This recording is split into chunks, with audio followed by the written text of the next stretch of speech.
it was quite theatrical to me. And it was like he was introducing a character. And I imagine this guy on the stage, almost Dickensian, with a sort of crumpled top hat, big overcoat, big boots, going, "Let me tell you about Mr. Malum," And I'm thinking, I never liked that, Andy. Um, but instantly, I'll be truthful, it got my heckles up a little bit. I was like, oh, Jesus, this. However, it's showtime, folks.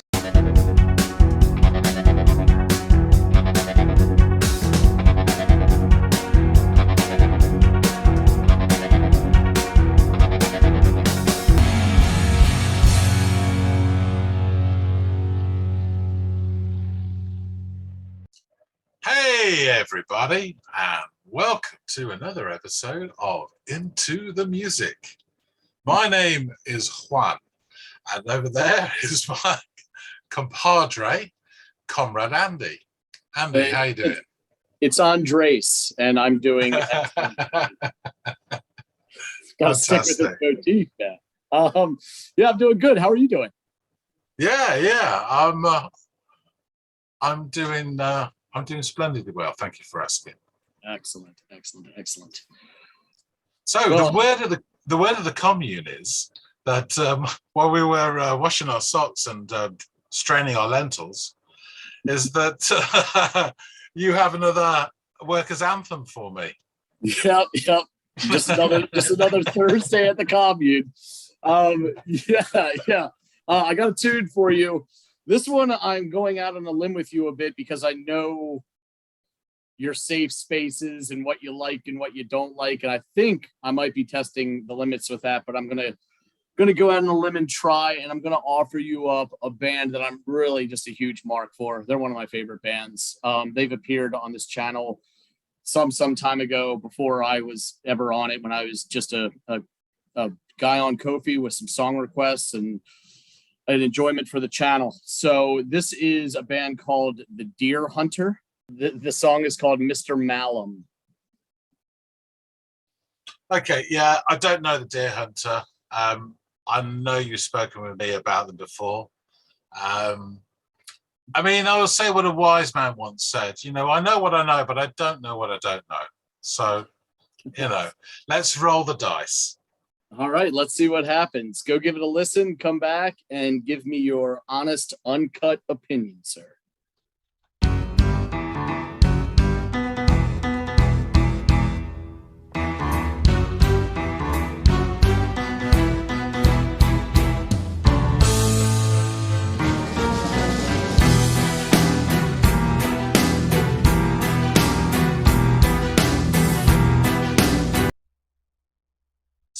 It almost sounds like some sort of not show tune, but something for the theatre, which I have to say is not my bag, but we shall see how it goes. Okay.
So the way it started, again, it's got this theatrical type feel to it.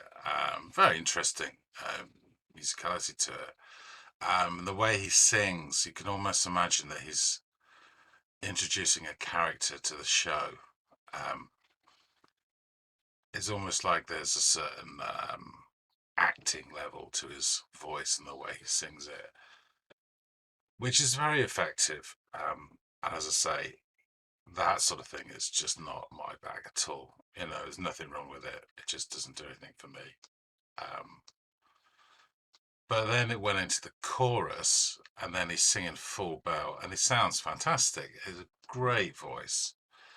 And with everything going on behind him, he's picking up influences of a bit of sort of with harmonies and the way it builds, almost like Queen or even ELO. So this is interesting and confusing. I haven't decided whether I like it or not, so let's keep plowing on. His puppets to the left hand, his pawns to line the right. Every eye is front and center. A cool intoxication from the side that trickles down his branches to their mouths. When the truth arrives, you won't believe your eyes. A vicious champion, but he's no less content with the world in grip of his hands. He'll crush the air out of his lungs. Say we don't want him to have it all, but now it's just too late to ask, because his hold has turned so tight. The air we're barely breathing's not enough. And in this final gasp that rattles us to bed, the last thing that we will see is Mr. Malum tying this tie when slipping the suit, lift the cuff. Yeah, I'm starting to warm to this a bit more. Those bits just there was like bits with the vocals coming in the background, the harmonies or whatever you want to call it. That was very Queen, and maybe a bit of Muse as well, without the that theatricality, which I don't gravitate towards. But this is starting to win me over a bit because it is quite fun actually. I'm going to bring it out a little bit. Where are we at? 20-30 seconds. Right.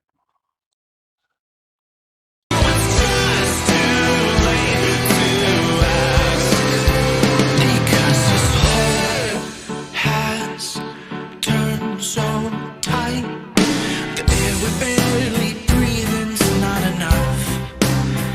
And in this final gasp that rattles us to bed, the last thing that we will see is Mr. Malum tying this tie when slipping the suit, lift the cuff, and the shine of his shoes.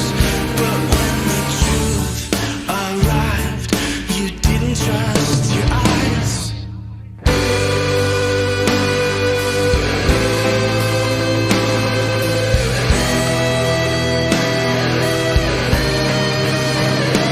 We don't want him to have it all, but now it's just too late to ask. It's sad, but you turn away again. It's sad, but you turn away again. It's sad, but you turn your eyes away again.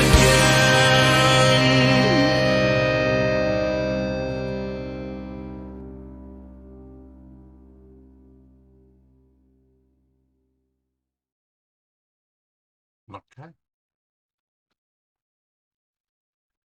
Yeah, I get the feeling this is part of Andy's described the Deer Hunters to me before, and this is part of a narrative, I think. it did grow on me actually as I went through it, and it really put the kitchen sink in at some points, especially towards the end. I mean, it was fun, definitely. Okay, let's dissect it further with Andy. So I think I've said to you before, there's not much I don't like, but there is, some stuff. And one of my top pet hates is musicals and musical theatre. But I know you do enjoy that. And each their own, weirdo. So this was an interesting song in many ways. So it starts off with this sort of playful piano, quite interesting. But it's already got the feel of kind of, I had this image straight away of musical theatre. And then when he started singing, it was quite theatrical to me. And it was like he was introducing a character. And I imagine this guy on the stage, almost Dickensian, with a sort of crumpled top hat, big overcoat, big boots, going, "Let me tell you about Mr. Malum," And I'm thinking, I never liked that, Andy. But instantly, I'd be truthful, it got my heckles up a little bit. I was like, oh, Jesus, this. However, so the thing I got with that is, and this is one of the reasons why, and this has nothing to do with this song, but when people sing in a certain style, and he does this for the first part, and particularly the sort of verse bit, when he's singing, to me, it sounds like he's acting as he's singing. He's almost in a character. And again, there's nothing wrong with that, but if it's done in a certain way, it does piss me off, and I can't explain why. This is a personal, this is something I have to work on with my therapist, if he existed. But so I wasn't particularly keen on it, but then it gets into the sort of chorus or whatever you want to call it. And it's full-blown vocals, and he's got a fantastic voice, so I'm going from, okay, there's some stuff there. And then it started getting more interesting. Particularly in that in that first chorus, and then subsequently onwards, there's all these touches here. When they go full tilt, as I would call it, there's like these harmonies and backing vocals, there's other bits and pieces. And I said it in the reaction, it reminded me of Queen. It reminded me a bit of ELO. And even at points, it reminded me of Muse as well, without the crazy guitar. However, I mean, and it was hidden in the mix and only came out in little bits. There was a crazy guitar that sounded fantastic when you could hear it, and it kind of slid away and then came in, and then. I found, much to my shame and embarrassment, that this song started to win me over, and I feel dirty now. But this is clearly sort of like some part of a narrative, yeah. I didn't get any, I say this every time, I really didn't get one lick of the lyrics. He was talking about Mr. Malum, and that was about it. I really zoned in on the music, and I really enjoyed that. And I liked it more and more and more as it progressed. So it did win me over. I did not hate it at all. So that chorus, the guitars was really good. There was a lot going on. But I did love the way these sort of nods to sort of Queen. I was half expecting a Brian May solo at some point. I really was. But it was really, yeah, I'm sure. But I really enjoyed that, actually. I'm a sucker for early Queen, definitely. Because we kind of were force fed it. And I don't know if you've read which book is it? Is it Good Omens? Terry Pratchett and Neil Gaiman. But they have this theory that any tape cassette that's left in a car for more than 6 months turns into Queen's greatest hits. And I would say for a period in the early 80s, that was true. Everyone had that Queen's greatest hits, that first one. And so it was everywhere, and it just seeps into you. You've got no choice. And so I loved all these touches, and there's bits of ELO with some of the sound as well. But it did. It won me over. Excellent. And Excellent. I do not thank you for that. Well, I wear this with a bit of a badge of honor that if I've actually gotten you to progressively like this as the song played, and now you're like, you know what, a pretty good song. Yeah.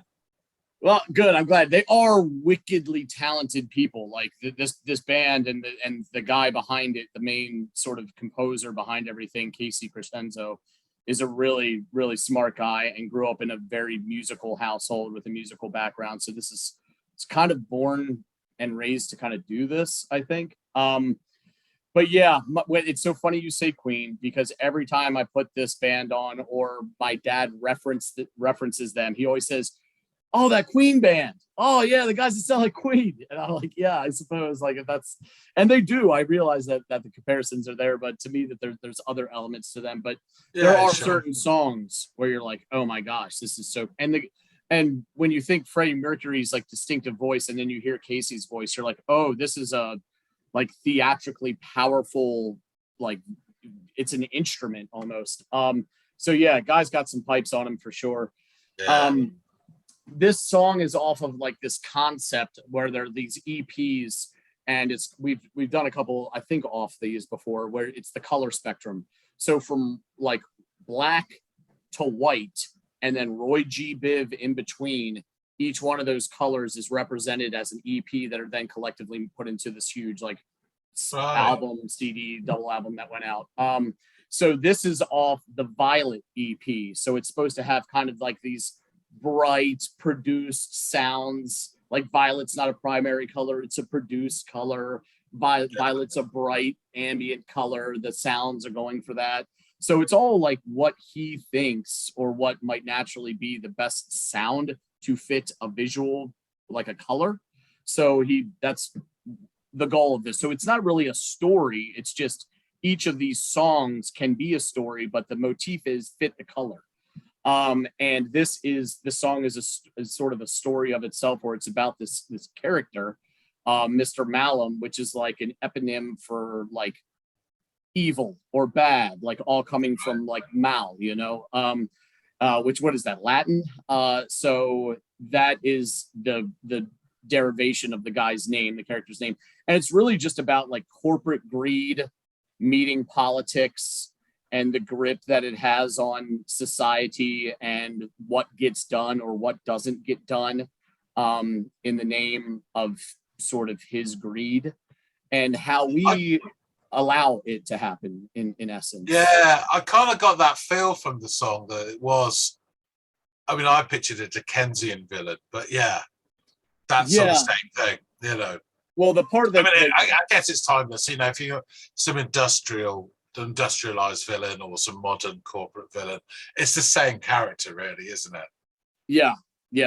And that sort of the bridge, that kind of the last bit where he talks about Mr. Malum, before he starts addressing the audience directly, is because his hold has turned so tight that the air we're barely breathing's not enough. In this final gasp that rattles us to bed, the last thing that we will see is Mr. Malum, tighten the tie, one slip in the suit, a link of the cuff, and a shine of his shoes. But when the truth arrived, you didn't trust your eyes. And it's just this greasy sort of character he's created that embodies all these things that are wrong with, corporate greed and politics and all that fun stuff. So that I think we both lament and see far too often. So yeah, loved the idea of it, loved the metaphor, loved him creating a character to be the face of this sort of plague we're dealing with in Western democracies. So yeah, that's the crux of the tune. I figured it was a safe one because it's one story in one song, not a part of a story that's part of a greater thing you're not going to experience, you know what I mean? So yeah, it's cool. Yeah, cool. Definitely. Awesome. Well, I won't get into the band because we've already touched on them before. If you want to hear anything about them, go back to one of Greg and Chris's reactions. I believe they're up on the page. So enjoy that. And if you have any other like song suggestions or anecdotes or anything you want to add, your opinion, please, the comment fields down below. We love reading that stuff and interacting with you guys. Like, share, subscribe if you feel so inclined. If not, we thank you for the view. All that being said, John, you've been a trooper. Thanks for dealing with me. And everybody out there, we will see you all on the next episode of Into the Music.